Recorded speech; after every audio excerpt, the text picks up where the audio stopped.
I love being with people. It's the most incredible thing in the world. What are you doing? Oh, this is nice. That world may change and evolve, but the one thing that will never change, we're all part of one big family.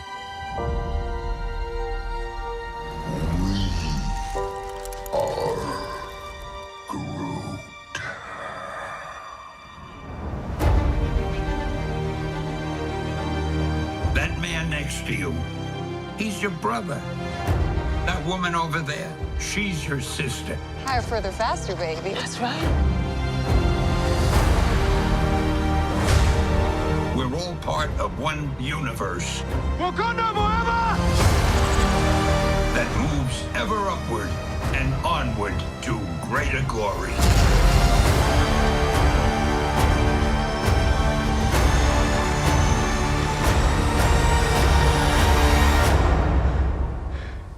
On your left.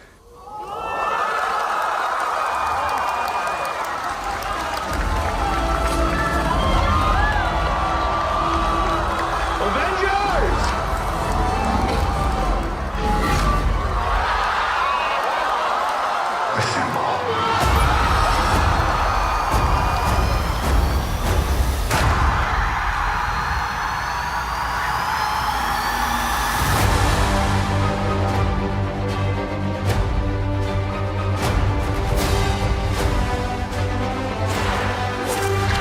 I've lived a lot of lives.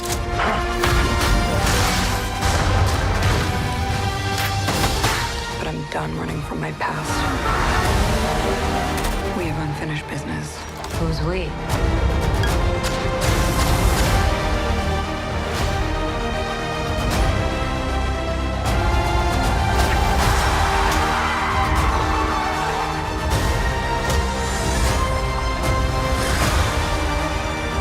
When you love something, you fight for it.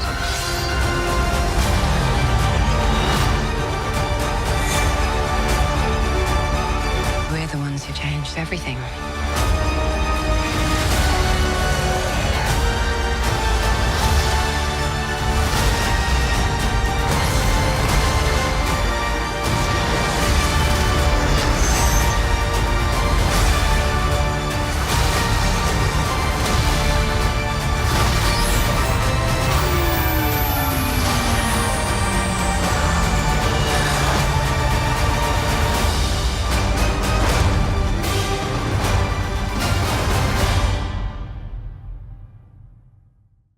Welcome back, everyone. This is going to be my brand new Marvel trailer video. They released a whole bunch of new Marvel Phase 4 trailer footage, so we'll break it all down. There's a whole bunch of Easter eggs here. We finally got an Eternals teaser trailer and a whole bunch of other stuff from the other movies, as well as confirmed dates and some big title reveals for stuff like Black Panther 2, which is now titled Black Panther: Wakanda Forever. So if you're brand new to the channel, be sure to subscribe to get all the videos. Of course, I'll be doing videos for all these things. There'll be more trailer footage coming really soon. This is mostly just meant to be a general hype reel to remind everybody that theaters are reopening and please buy movie tickets. That's why they say see you at the movies at the end of this. And they even included the footage of the Avengers Endgame in theater reactions with the crowds going crazy during the portal scene. That's actually a fan's footage that they put in that. That isn't somebody from Marvel. Like, a fan recorded that in a theater, posted it online, and then Marvel is now using it in their trailer footage. Usually when that happens, Marvel actually has to contact the person that belongs to and get their permission, even though technically they were illegally recording their movie inside a theater. You're not supposed to do that, but because it was such a powerful moment, Marvel's like, okay, we'll let this slide because it's so cool. And it works perfectly for their whole campaign here to get people back into theaters. Like, hey, movie theaters are slowly dying. Please, everybody buy movie tickets because we have all these cool movies that are coming to theaters real soon. But because there's so much stuff in this big, giant Marvel Phase 4 trailer in addition to the new Eternals footage, I'll talk about everything shot by shot as we go through. But like I said, they're trying to hype up people going to the movies. That's why they start with the Stan Lee voiceover part at the beginning of the trailer with him talking about loving this human experience of it all, making people happy, being with people, seeing their reactions to the stories that Marvel published in the comics. Then when they started making the movies, his speech applies to a lot of the comic book stories that he published during his lifetime, but then also obviously now, because this is all about the movies, they eventually started making movies and we started seeing that reaction in theaters. That's why they go through the progression of Marvel Phase 1, Phase 2, and Phase 3 footage while he's talking about his voiceover before they start showing the new Marvel Phase 4 footage. And why they don't include any footage of the Marvel Disney Plus series in this, because this is all about the movies getting people back to the movies, so to speak. We just went through the entirety of 2020, a whole year, without any new Marvel movies, which is crazy to think about. There are 4 Marvel movies coming next year, and another 4 coming during 2023. Also, funny thing here too, even though they're celebrating the movie, so to speak, going back to theaters, Black Widow, for instance, is a special case being released on Disney Plus and in theaters at the same time. All the other movies going forward after Black Widow, though, are going back to the regular release strategy where you only can see them in theaters. Then eventually, many months later, once they hit home video, then you can watch them on Disney Plus. And what I'm going to do, because there's so much footage in this, is I'm just going to focus on the Eternals trailer footage, and I'll talk about the other new trailer footage for the other movies in separate videos later this week. So the trailer footage actually jumps around in the timeline a lot. They're thousands of years old during the movie. As the name implies, they are eternal. If you haven't read the comics, they can also resurrect themselves, so they've died and been brought back to life several times in the past. But the present day of the movie will be after the events of Avengers Endgame, and during the film, they will explain why they were not around for the battle against Thanos, for the events of Avengers Infinity War, Avengers Endgame. That's one of the biggest questions, like if they're so powerful and they're trying to defend humanity for thousands of years, why weren't they around for this big battle? But this first scene is of Salma Hayek's character Ajax. She's playing a female gender-bent version of the character from the comics who acts as sort of a leader figure, an administrator for the rest of the Eternals. She's sort of like a mother figure, big sister figure, but they're all crazy powerful. They all have cosmic level powers given to them by the Celestials.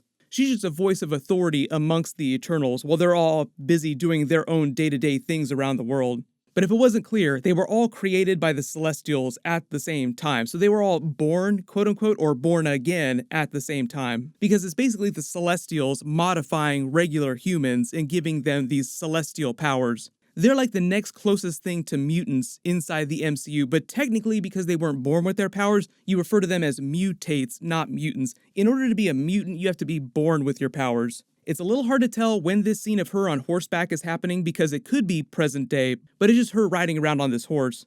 Funny side detail too, this scene of them on the beach in all their costumes was shown off a couple years ago at CCXP in 2019. That's how long they've been sitting on all this footage. It's some of the Eternals, not all of them, and this figure on the far left is Barry Keoghan. I'm probably mispronouncing his name. He's playing Druig, one of the Deviants, and one of the main antagonists of the movie, but he's not meant to be the actual main villain. He's more of a Loki type of figure. The way they're using the Deviants during the movie is just a little bit different from the way they use them in the comics, so I'll explain that in a second. They're making a couple changes to the Eternals' backstory in the way they present them inside the MCU. But for instance, Thanos is actually of the Eternals. Thanos was born to Eternals' parents. It's just that he was born with the deviant gene, which is why he looks the way he does. His parents look like the other Eternals, like just normal people with cosmic level powers. But that's one of the reasons why Thanos is so naturally powerful, even without the Infinity Gauntlet, and why he's so long-lived. He's much older than Thor, and in the MCU, Thor is close to around 1,500 years old.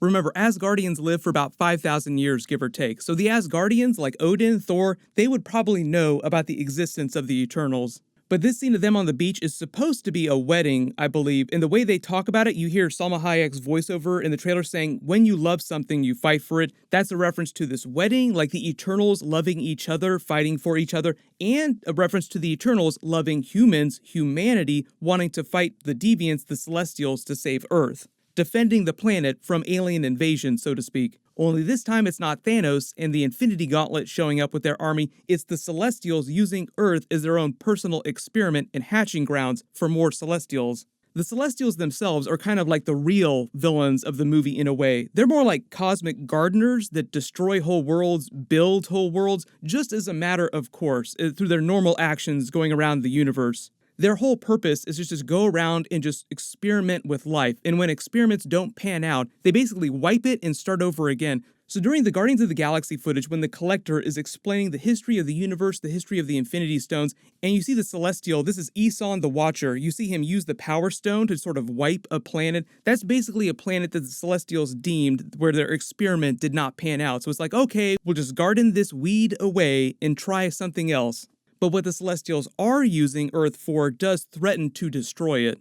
But the whole idea is that they're not evil. Like, the Celestials aren't evil themselves. They're just cosmic gardeners, and we're like the ants running around in the garden. So if a gardener is weeding a garden so that it will grow properly and some ants die in the process, is the gardener an evil person? You do have the idea of Celestials that go rogue just a little bit, like Ego the Living Planet is a Celestial character, and he was trying to take over the entire universe, terraform it into more of himself. But obviously he didn't think of himself as evil, even though he threatened all life in the universe if he were unchecked. But this wedding scene just seems like it's between Sprite, the little one on the left here, and Cersei's character, Gemma Chan. She's supposed to be the main character. Then around them in the background, this person on the left next to Druig might be Salma Hayek's Ajak. It's kind of hard to see her face here. This is Angelina Jolie's Thena character, and this is Brian Tyree Henry's Phastos character. I believe this scene on the beach here is meant to be taking place a long time ago, way before things go off the rails.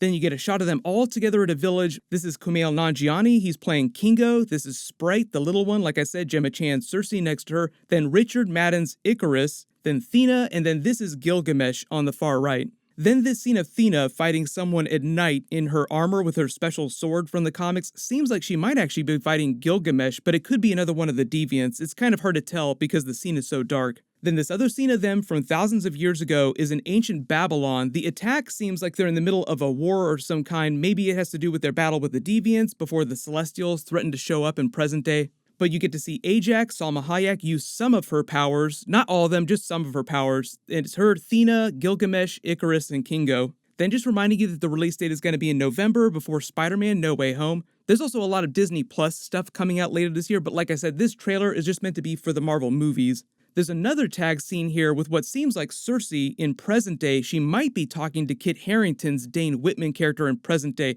talking about we're the ones who change everything, just sort of explaining their history to him during the course of the film. He's playing the Black Knight during the movie. I'll talk about him more in a second, because the way that they're introducing his character is sort of like the fish out of water who's learning about the Eternals for the first time, like, we've been amongst you this whole time for thousands of years. Then the scene of Kingo is in present day, and he's supposed to be posing as a Bollywood movie star in present day. So this might be a scene of him filming one of his Bollywood movies, and this other guy standing next to him in the shot is just another actor inside that movie. The whole idea is that during the film, before the events of Avengers Infinity War and after Avengers Endgame, they're sort of all out in the world living lives amongst humans as if they were normal humans without their memories, so they don't remember that they're Eternals, and that's why they weren't around for Avengers Infinity War. Like, they literally didn't remember that they have special cosmic level powers. But that's all because of a big twist involving Sprite's character in some of the events of the film. So I don't want to give away too big spoilers, but they're actually doing a lot of the plot based on Neil Gaiman's Eternals run from a couple years ago. But it's not the exact comic book story, they're just inspired by that Neil Gaiman story. The other big change that they're making to the Eternals backstory is that the Celestials are using planet Earth as sort of a breeding ground for another new Celestial, like they've laid a Celestial egg inside planet Earth that takes eons to hatch, like many, many millions, billions of years. And after the events of Avengers Endgame, the egg is getting ready to hatch, and when it does, this giant Celestial will hatch out and wind up destroying the Earth, and the Eternals are trying to stop that.